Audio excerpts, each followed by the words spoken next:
And a guy named Jack Warburton, remember him saying, "Where did you get this guy?" Pointing at me. Yeah. The guy that went with me, he said, "You'll be glad I brought him." How long were you in the CIA? 30 years. Okay. What station did you enjoy the most of the different places that they sent you? North Korea went over. Did they send you to Korea at this time? Yeah. Okay. So I was sort of shocked when I went in, but I had that in the back of my head. I know that he's going to be asked to go overseas, or he's going to be on this group that goes overseas.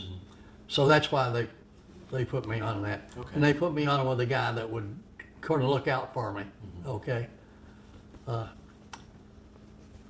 But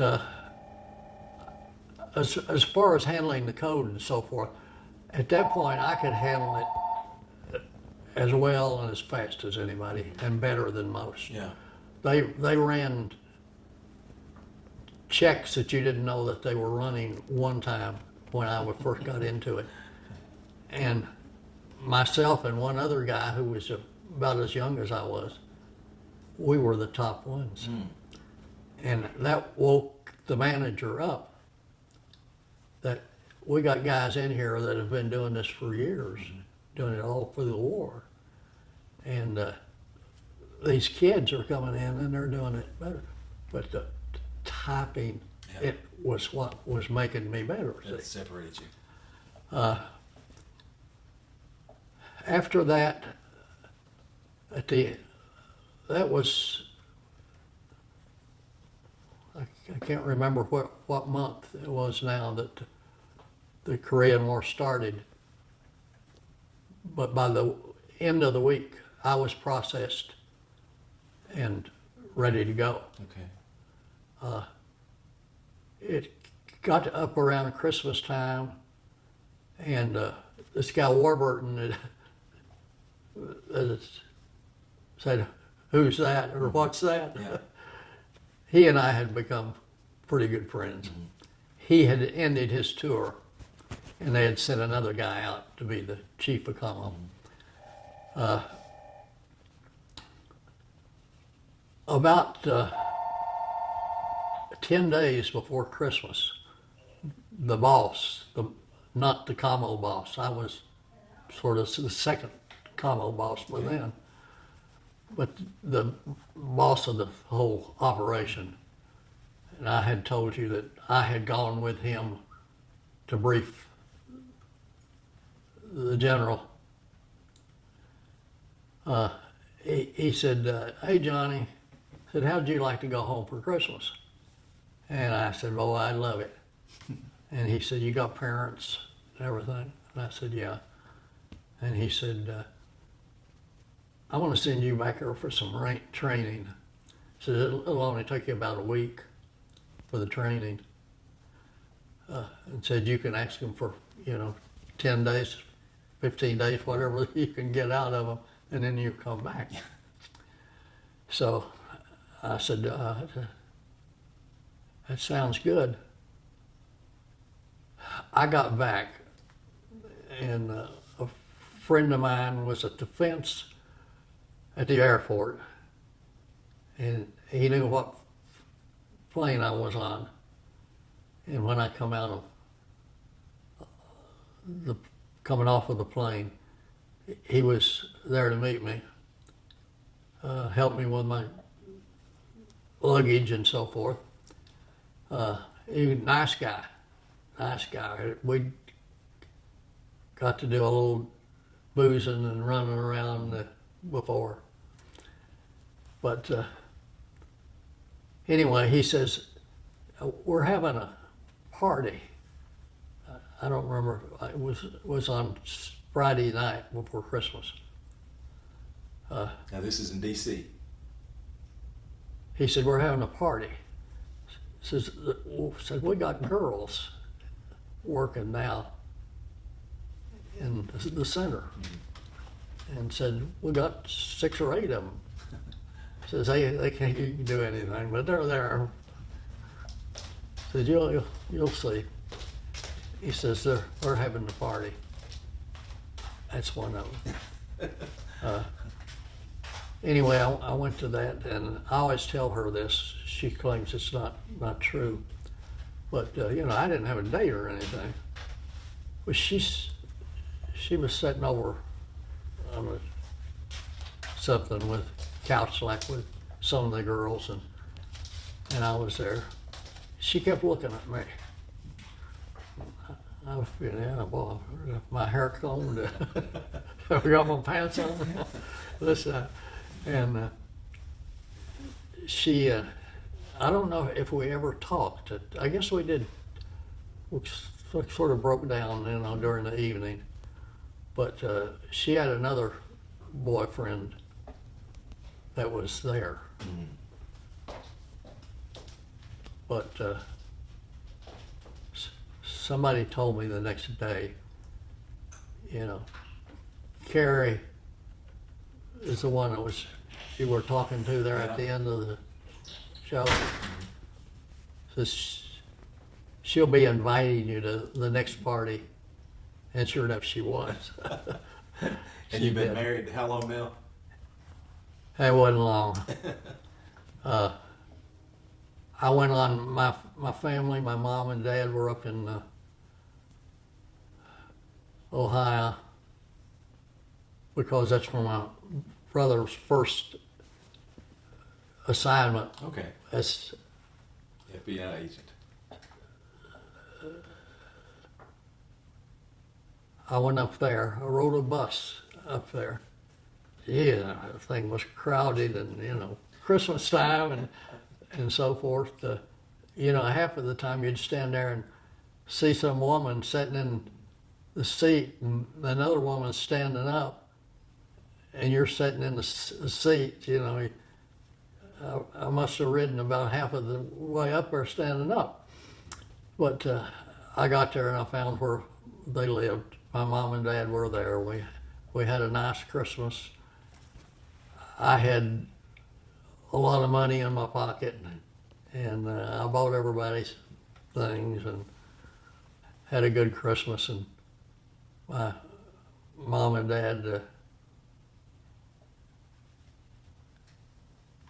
headed back to Tennessee, and I headed back to D.C.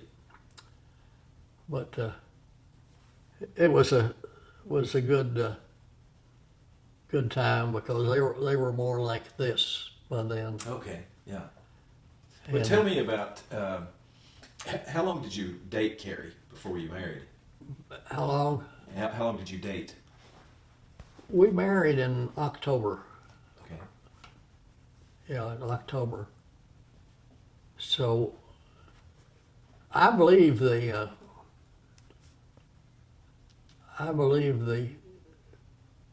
Korean War started sort of like June, was it? I'm not sure. June, July. It wasn't. They didn't start at the first of the year. Yeah. But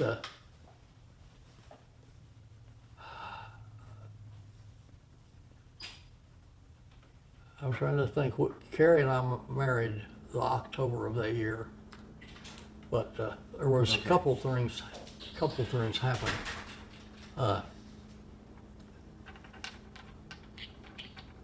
go back to Jack Warburton, the guy that saw me when we walked into Japan. Mm-hmm.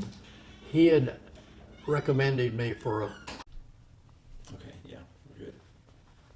Okay. ready to go. Yeah. Anyway, you didn't get this. I'll throw it in. Russ received a invitation to come down for an interview. He was hired.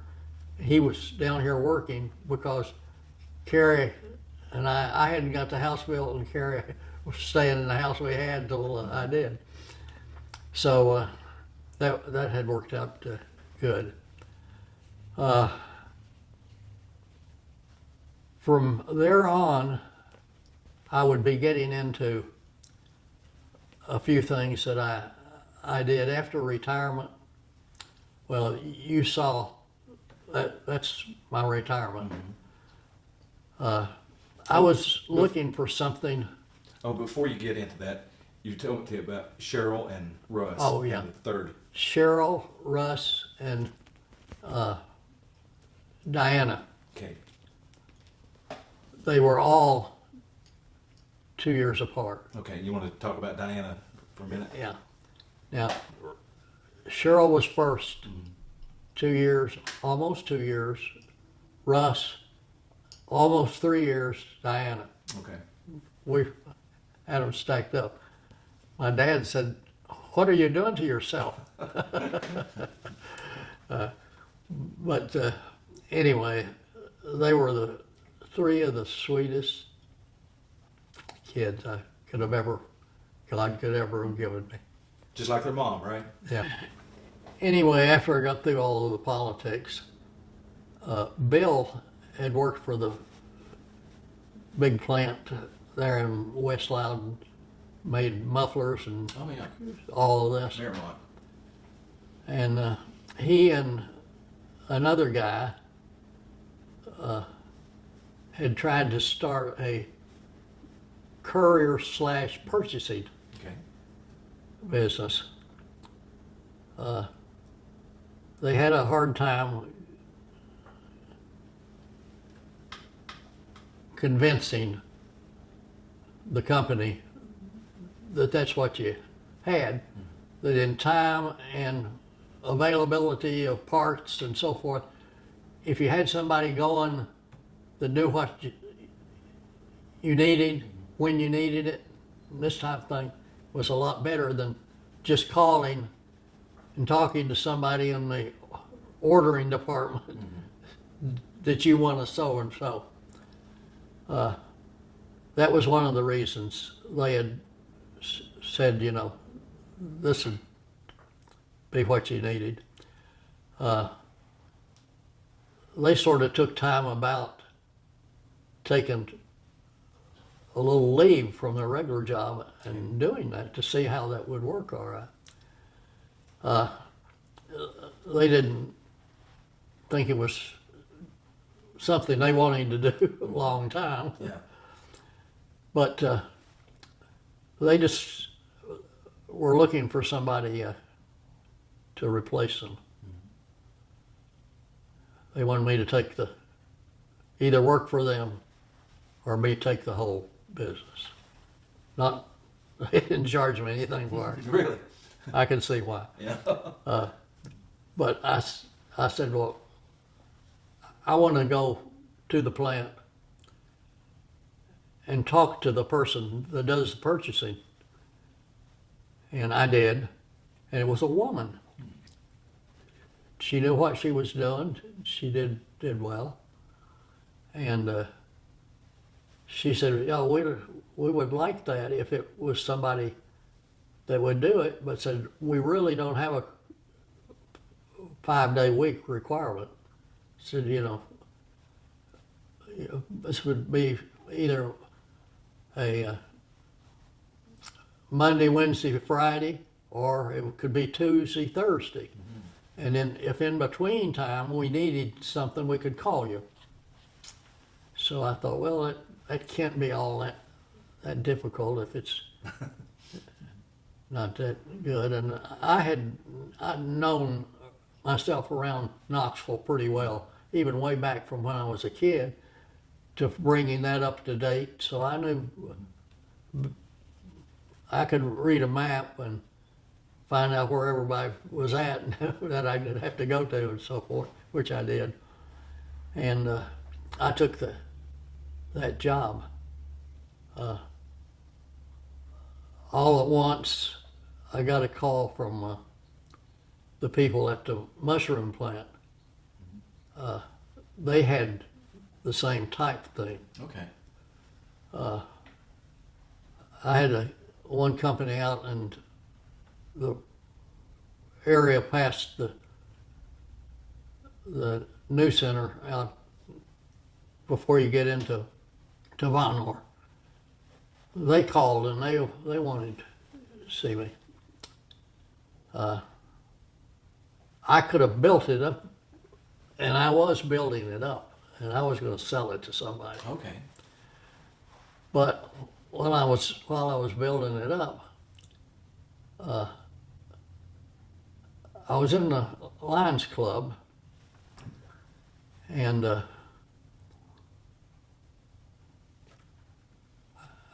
wasn't the president. I had been the president, but I was the secretary. And they were wanting us to see if we could get a new guy who was the new guy that was running the Loudon Hospital. I don't know if you remember Oh, yeah. this. Well, they let me in on that. And back when I had been on the county commission, one of my places that I was supposed to go to was the hospital meetings, which I did. And when I learned a little about the hospital by doing it. But anyway, I thought, I wonder who does all this from a hospital. And I began to be asking things around. And the guy that had been on the representative of the hospital on the committee with the hospital was not there, but another guy was there who was pretty new. Okay. And he had asked me if there was some way that I could do some courier business for him. Okay. He was having some problems in the hospital, and they involved a law firm at the top of the hospital of I can't remember which one it was now. It was one of the office buildings, the highest place. It's the one where they have an exclusive lunch and dinner and Okay. put all that on.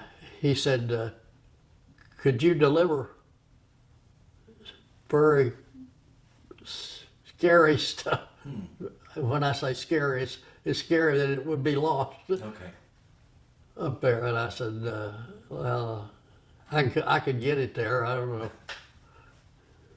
Who, do you address it to somebody? And he says, yeah. Says it would be addressed in an envelope, and said it is important. It's important for some people here in this hospital, Okay. and it's important for me for handling this. Mm-hmm. And I said, I'll do it. And he offered to pay me a pretty good price. Mm-hmm. Much more than he would have paid if he'd have called a courier out of Knoxville. And this got me to thinking about it. But anyway, I did that for him several times. And You did that. You ran the courier company until you. I got out of the other courier stuff, Yeah. and I went straight medical. Yeah. I had a lot of stuff from, this was when the Loudon Hospital was over here on the hill, but it was at the time I knew they would be moving.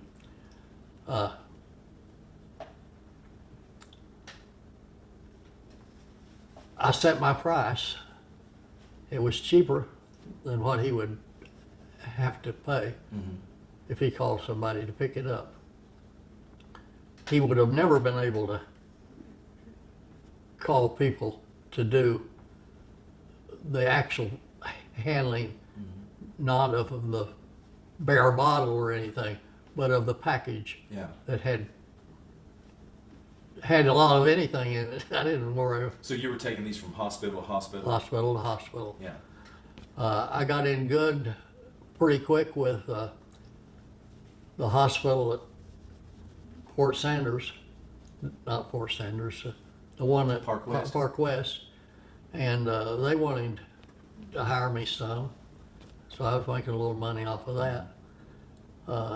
The next thing I knew, but I had really got it organized good at that point. There was a place from Athens, from the Athens hospital. Somebody picked up a lot of women's labs. You know what? Well, when we get in labs. Yeah. And they were all should have been taken to the right places in Knoxville. Okay. The guy lost all of them. Oh. Lost big box. The lady that was head of the thing in Athens and ran the lab. Athens ran a lab working to her also. Okay. So I told them I couldn't go beyond Athens, but they said, we'll get around that. She called me one night at home and she said, Dr. Deanne, who is a customer of mine, and you may know Dr. Deanne. I said, I do. And she said, I understand that you go to his office sometimes. I said, I do. She said, I'm in trouble, and said, I've got at least 10 people in Knoxville that have been subscribers to my service, and said the guy doing it lost it someplace, and it had quite a few lab specimens.